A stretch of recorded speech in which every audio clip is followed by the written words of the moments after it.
A lot of the good venues, existing ones, have gone under because either breweries or just the housing development and complaints about noise. I know what it's like to make like no money on music, very little money at least. You know, the reason of, you know, there's a number of reasons like grassroots music venues suffer. It can be hard to sustain because they're threatened by some of the bigger organisations. It's important to still support no matter what range the artist or what level the artist. I think it's really important to support them because they'll never make it to a Manchester Arena show if you're not coming to the first shows. Statistics show that 35% of the UK's music venues have closed in the last decade, and venues continue to shut on a regular basis. Whilst much importance has been focused on supporting smaller venues in the last few years, the up-and-coming musicians that desperately need the grassroots venues to make a living have been somewhat neglected. If smaller venues continue to shut at such an alarming rate, up-and-coming musicians will consequently have nowhere to showcase their talent. As a result, the live music industry will be monopolised by already established artists, giving the new generation no hope of making it in the industry. In London, 40% of small music venues have shut in the last decade. But campaigners say the capital scene is facing a crisis. They say 1 in 3 small venues has closed in the past 8 years. We acknowledge the modern world we live in. People want homes. Developer moves in next to a live music venue, builds some flats. People start complaining about the noise. It's the live music venue has to shut down. That's not right.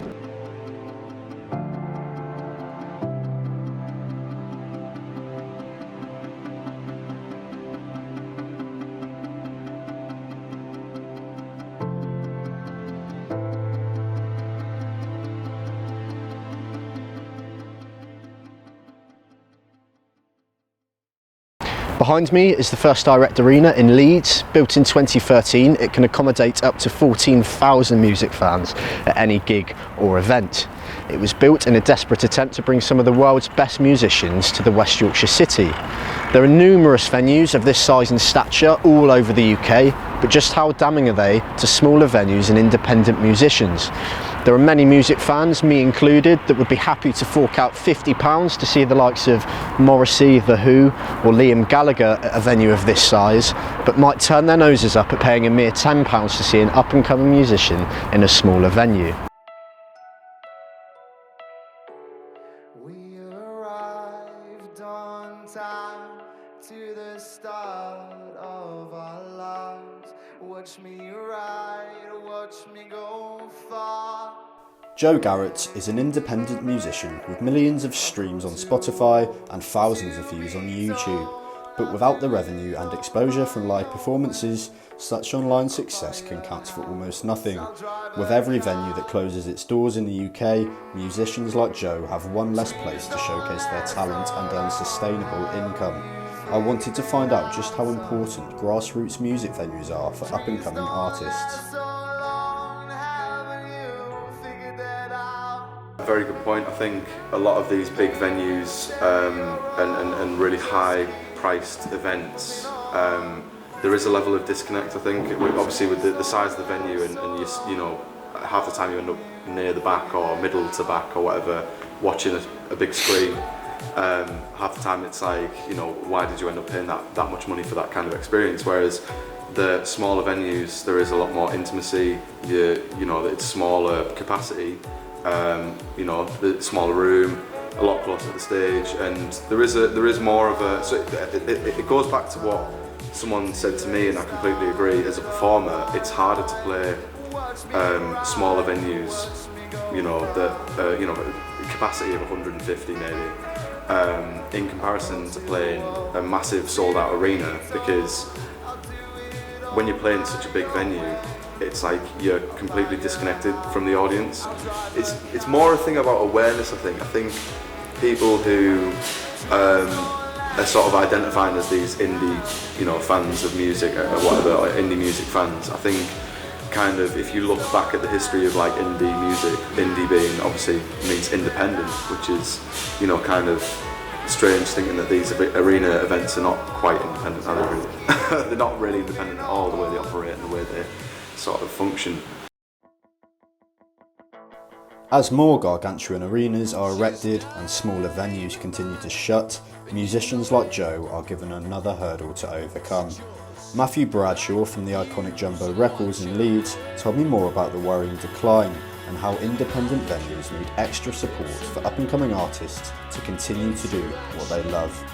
What I hear about though in a lot of smaller sort of towns and stuff is it's pretty much what you said earlier, that you know, they'd love touring bands to come, but the venues are few and far between. They're kind of not so, like Wakefield for instance had a good venue, not really supported enough. You know, it's pretty much subsidised by the council, and it's hard for like people who want to do those gigs if there's no spaces to have the sort of layout and cash to do it and take that risk.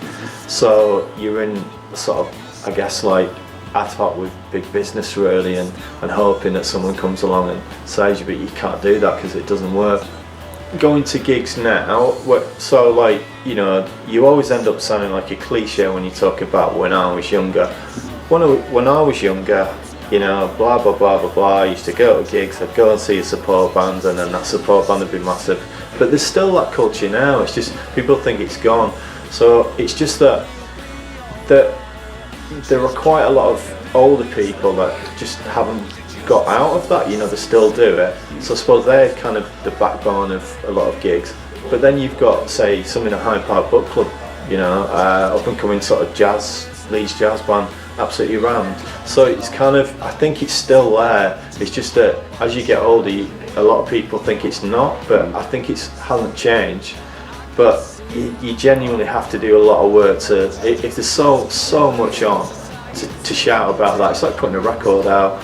How do you put a record out and get everyone to listen to it when there's, you know, literally 2,000 records coming out on that Friday? So you have to do the work. I think as well with the independent like scene and stuff like that, the music and stuff like that, is I think obviously there still exists a scene and people still are interested in going, and that keeps it alive. But it would be nice to see more people, you know, willing to attend.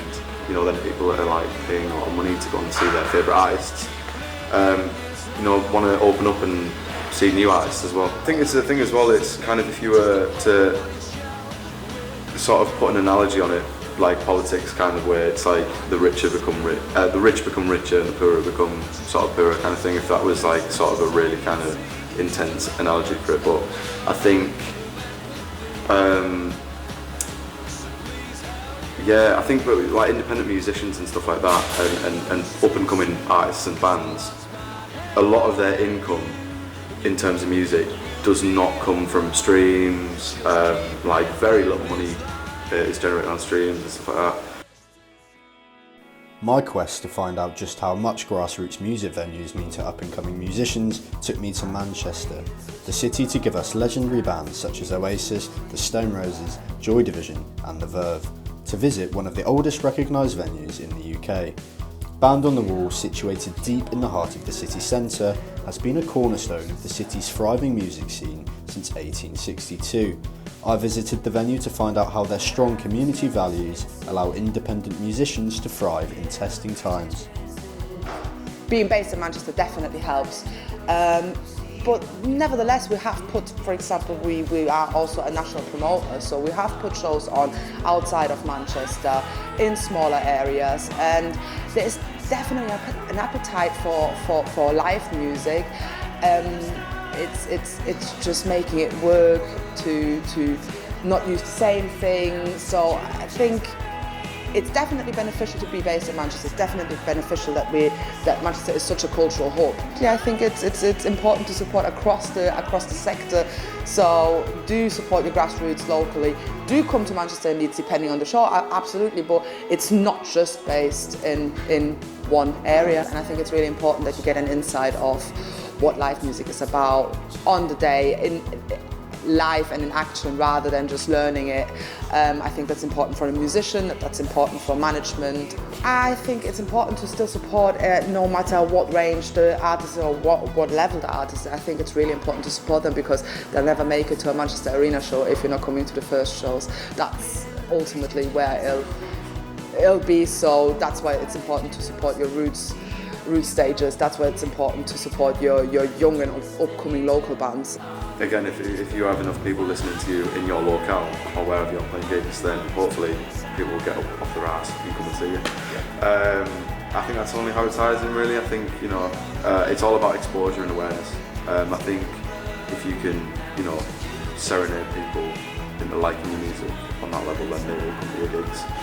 But that's the thing, it's annoying because people aren't just willing to kind of see a night on, like, oh that looks interesting, like, you know, a local gig, I'll go and check it out. They have to know you before going. It's more like that kind of attitude now.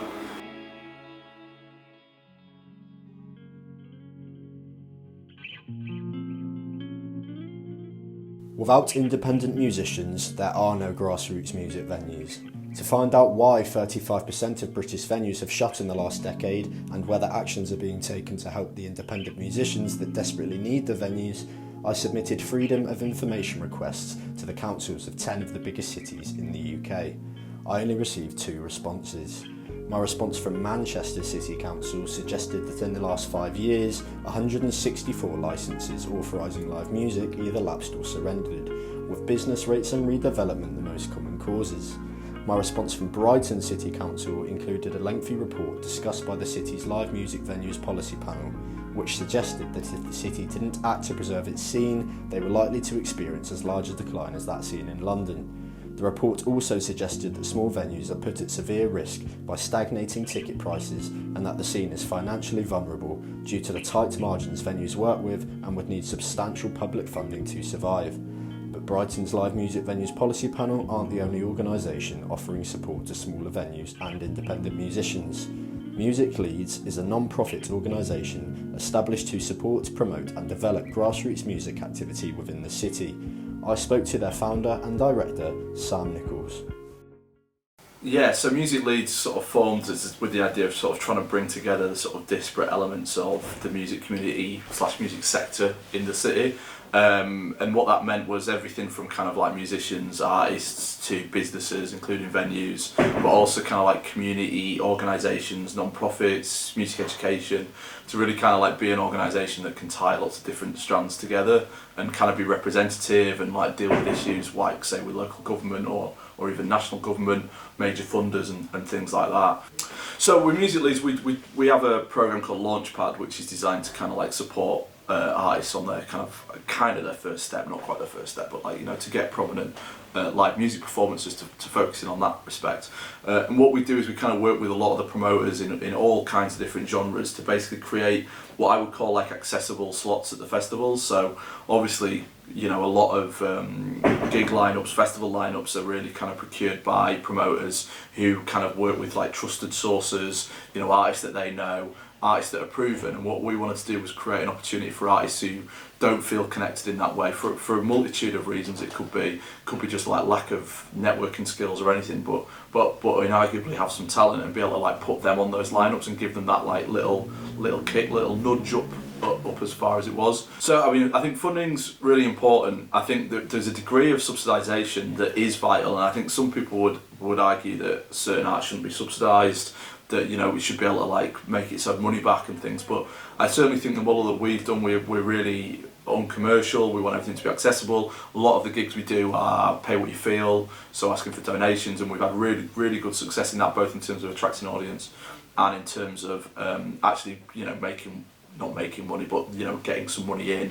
And we always make sure that we pay artists well, and it's really important that. But I think also there's a sort of a representative thing in working with our funders, you know. So we work with Leeds 2023 and Leeds City Council to kind of really create this sort of platform, this hub of for music in the city, and showcase that. And I think Arts Council are really committed now to supporting like emerging artists, especially with grassroots music venues. So they've now got a fund that is entirely around supporting grassroots music venues. Independent musicians were given a major boost in January this year as the government committed to reduce business rates for small venues by 50%, which is estimated to save each venue £7,500 per year, releasing £2 million back into the live music sector. A further announcement in March amidst the COVID-19 outbreak promised that smaller venues would pay no business rates at all for the next 12 months. Both announcements will allow venues to reinvest ensuring emerging artists have venues to perform in for years to come.